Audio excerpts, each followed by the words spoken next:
I've been cutting a lot of gold ore with my little saw here. And on today's video, I want to gather up all the cuttings and see if I can find any gold. Here's what we're looking at. We've got a bunch of little fine powder, a bunch of little cuttings down here. And I've been cutting through the very richest spots on this gold ore. So I figure there's quite a bit of gold in this stuff. There's a little drain right here, and I've been catching all the cuttings that go down through there in this bucket. So we've got quite a bit of material to go through here, but first let me get it washed out and collect it into a bucket. But I think I'm going to work on this bucket first. This is all the lightest stuff that got washed down into this bucket. So I want to get this into a gold pan. We'll pan it out, see what we can see. You see in there, there's a significant amount of cuttings in there.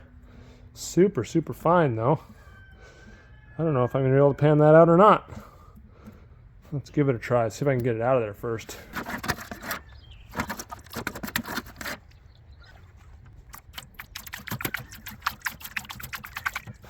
Well, we got a lot of real fine stuff here, so I'm going to take my time and break all this super fine clay stuff up, get it all stratified in the pan. A lot of that fine stuff just floated right out of the pan.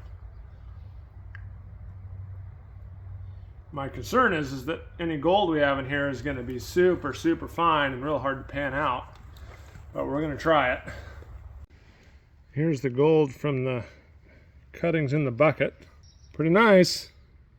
And that's the stuff that flowed all the way out of that tray into that bucket. So I'm hoping the tray is just absolutely loaded with gold.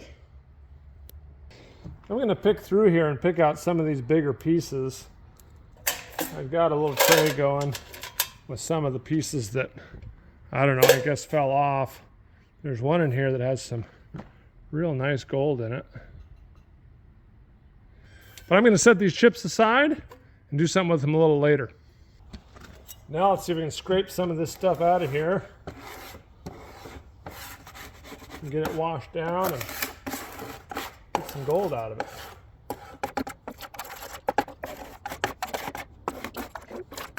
I guess I'll just add it right to what I got here and get it all in one spot. I got it rinsed out as best I could. I got everything in our gold pan here. Let's go pan it out. And here's what we have from everything all together. Not bad, actually, but I was kind of expecting more, to be honest with you. I've cut some really, really nice pieces. Lots and lots of gold in them. But that's okay. Let's get this sucked up and melted down. See how much gold we got. Our first step here is going to get all the gold into this little snuffer bottle here. So let me see if I can work on that.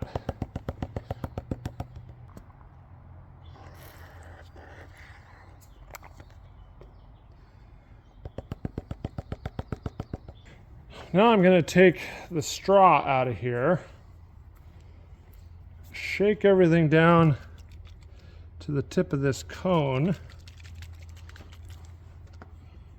and then just dribble it right in the bottom of that blue shop towel cloth there.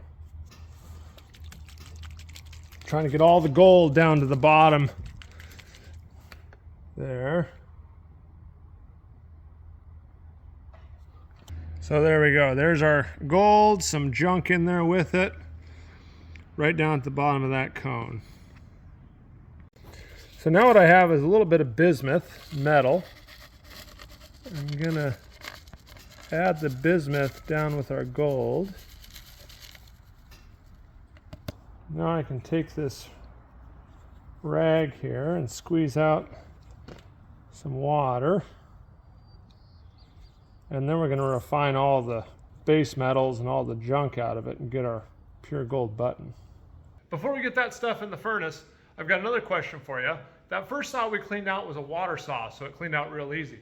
I've got two other saws that are oil saws, and I've cut a lot of gold ore with this, but I don't know how to get all the sediment out of the oil. If you guys have any ideas, leave me a comment down below. Now I'm going to take this cupel. I put it in the furnace at about 1850 degrees Fahrenheit, get it all warmed up, I'm going to add this to it. The temperature is going to melt the bismuth. The bismuth is going to alloy with all the gold and turn it into a metal puddle in the bottom of this cupel. In that hot environment, the oxygen is going to cause the bismuth to oxidize, and that bismuth oxide is going to roll off that metal puddle and be absorbed into this cupel. And the cupel will absorb oxides like a sponge, but not metal. So as that continues, any iron in there, any copper, any bismuth, all the other base metals are going to be oxidized, absorbed by the cupel, and then at the end there will be a little tiny gold bead right in the center. There's our little gold bead. Doesn't look too bad. Get our gold bead here, cool it off. Not a bad looking bead. Look how yellow it is. Whew, that is a nice, nice color. 1/4 gram. Not too bad, but you're not going to get rich off it. So that's how much gold's in my rock saw. Pretty stuff though. Well, we didn't get rich today, but we answered the question, is there gold in my rock saw cuttings? And it turns out there is. And I think my strategy going forward is to wait until I've cut more ore, so there might be 1/4 ounce or maybe even 1/2 ounce of gold in there, and then it'll make it worthwhile to refine that stuff down, melt it into a button, and get our gold. If you guys are interested, I got a couple things here I'm going to put on eBay. Those rock chips from the rock saw. I've got my panning tailings if you guys want to smelt those out and think there's a lot more fine gold that I missed panning. And I also have that little gold bead that I'm going to put up for sale because a lot of you guys have been interested in getting some gold from my gold mine. So I hope you guys enjoyed this video. Thanks everybody for watching, and we'll see you on the next one.